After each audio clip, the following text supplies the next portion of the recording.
Howard Stern made people laugh in the morning. My point is, it's generally funnier after a cocktail at 7:30 p.m. over 7:30 a.m. Am I wrong on that, Albert, or what?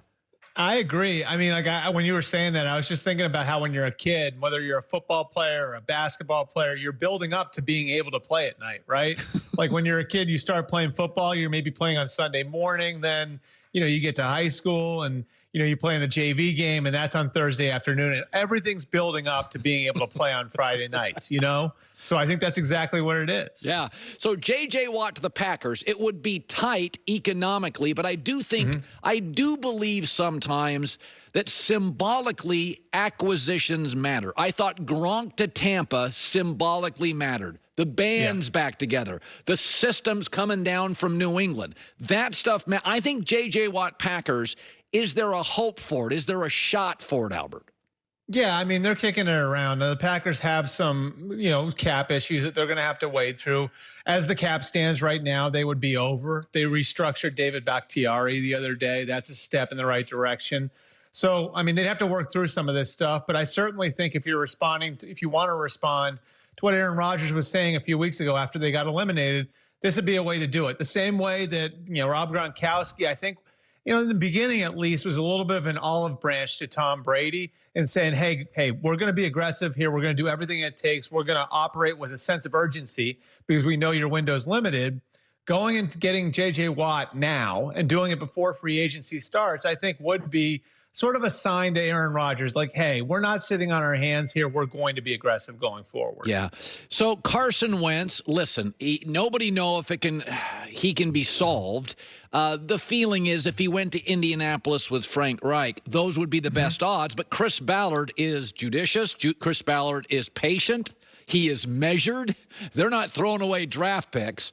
So my takeaway is Chicago may be in a more desperate situation where Ryan Pace and Matt Nagy may have a year get run. So if you're asking me this morning where Carson Wentz goes, I'm thinking the Colts would probably be more measured in their offer than the Bears would, and therefore I would think Chicago would be the front runner this morning.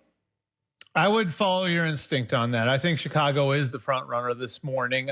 And I do know that there's a feeling inside that building from Ryan Pace, from the coaching staff, Matt Nagy, John DeFilippo, their pass game coordinator, who got, two of the best years out of Carson Wentz in 2016 and 17 as his quarterback's coach. They believe that mechanically they can fix him. Now, one of the issues with Carson Wentz is that he hasn't always responded very well to hard coaching. And so that's something they'd have to get past because John DeFilippo was the bad cop in Philadelphia. I think the issue right now, Colin, is where Carson Wentz wants to go. I think it's become pretty clear he'd rather go to Indianapolis. And I think part of it now for the Eagles is going to be, okay, if our best return right now is Chicago over Indy, then we need to convince Carson Wentz, this is the only place you're going, bud. And you need to buck up and accept this and realize that the Bears are going to give you a good chance. And I can understand why Carson Wentz would be skeptical because, look, Indianapolis, they're stable. Chris Ballard, Frank Reich, they're going nowhere. In Chicago, you'd be going to play for guys whose jobs are going to be on the line in 2021. But I think it's pretty clear at this point that the Bears have pushed harder than the Colts to get Carson Wentz. The Eagles are probably going to get their best return with Carson Wentz going to Chicago. I think the last piece of it then would become, can you convince Carson Wentz it's the right thing to do? Because I think the Bears would like to at least know that Carson Wentz is on board before pulling the trigger on a trade. So Russell Wilson has never been about controversy. He's go Hawks, very positive. And I said, there's a little Tom Brady effect here. So Brady goes to Tampa and he gets Gronk and he gets Fournette and they go all in. And Russell Wilson, a couple days after Tommy does that, is sitting there thinking, so I got no say in personnel. I got an outdated offense. I get no say in the coordinator. And I do feel like, and I don't blame athletes for this, I do feel like Russell's looking over at Tampa thinking, I'm in the same class as Tommy is. I got no juice inside the organization. That's what it felt like to me. He just wanted to be heard and said, you can occasionally ask your star quarterback about personnel. He can have an opinion too. That's what it felt like to me. Well, I'll just tell you this. There has been grumbling from Russell Wilson's camp in the past. The Seahawks have been down this road with him before. You might remember a few years ago, it was pretty out there. Now, it didn't come from his mouth, but it was pretty out there. how, he wasn't happy with the progress the offensive line had made. They went and traded for Dwayne Brown. That solved some of those issues. I think what you're seeing here, though, Colin, is really more about, I think, quarterbacks having cover now to come and say some of these things publicly. And I think it really started with Aaron Rodgers, but some of this stuff is along the same lines. And it's along the lines of what you're talking about, too, between Rodgers and Wilson. And they're not just looking at Tom Brady. They're looking at the other teams that were there at the end. The Bucs were very aggressive. And look, every touchdown in that game, in that Super Bowl game, was scored by somebody who was acquired after Tom Brady. Wow. It was Antonio Brown. It was Rob Gronkowski. It was Leonard Fournette. Wow. Those guys were acquired after Brady, and they went to Tampa because of Brady. Now look at how aggressive Buffalo's been about putting people around Josh Allen. They go and get Stephon Diggs. How aggressive the Chiefs have been about putting people around Patrick Mahomes.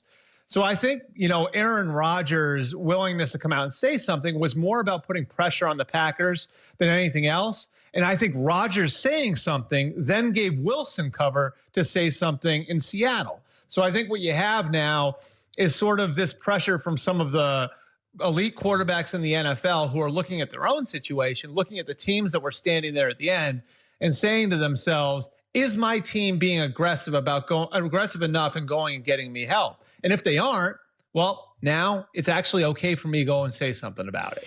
By the way, listen, you can't, as I watched the Super Bowl, I just came back to, good God, Tampa's packed. They have so many quality players, but you can't pay everybody. And will the Buccaneers look a little different next year? Who are they going to have to move off? Somebody's going to get paid and they can't afford it.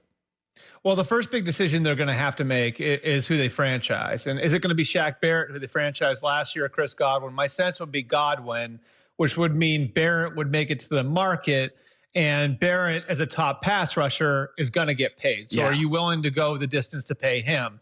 Then it's Levante David, Rob Gronkowski. There are some star players who you assume will be back, and Ndamukong Suh, who you assume will be back, but at what price will they be back? So I think there are going to have to be at least a couple hard decisions made in the mosaic of all of those.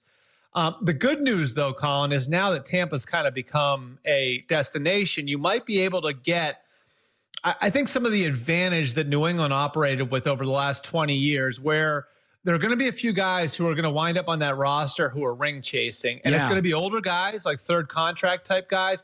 But it's also going to be like the young veteran who's 26 or 27 who goes out to the market, says, maybe I don't quite like what I'm being offered right now. Why don't I do a 1-year deal with the Buccaneers and reestablish my stock? And so I think with those younger veterans and the older veterans, there's going to be some opportunity for the Tampa Bay Buccaneers to get some bargains here with some guys who are looking to ring chase. So they lose some guys, but they also operate with the benefit that New England operated with over the last 20 years. Yeah, this is not a small thing. It's got good weather. There's no state tax. Tampa is one of the last larger cities in America where housing prices are realistic. It's a nice place to live. I lived there for a couple years. To your point, they win. It's cheap. It's by water. It's a great. You got Busch Gardens. You got Disneyland. It's funny. It's funny how now I look at Tampa and I think, what a place to go play. What a fantastic organization. The power of Brady. Now it's wildly attractive, right? It's a destination. Right. Absolutely. I mean, look, and it doesn't matter what position you're playing, right? It'd be great to catch the ball from Tom Brady if you're a guy on that side of the ball, but even defensive players, look at what Todd Bowles has built the last 2 years there. I talked to a couple of their players over the weekend, and they're excited about the next level that this defense can go to because of the opportunities that Todd Bowles has been able to afford for them. So, it's a player-friendly culture. Players have input there. Like you said, the weather's great, no state income tax. And if you're one of these guys who needs to reestablish his stock and go somewhere in a 1-year deal, it's a good place to go. And if you're a guy in the back end in his 30s who says, I want to go chase a ring, it's a good place to go. Albert Breer, Monday morning quarterback. Thanks so much for coming on. Good to be on the air again, and good to see you, Albert, again. Thanks so much. Awesome. Thanks, Colin. Great to hear that you're doing better, too. Thank you very much. Yeah,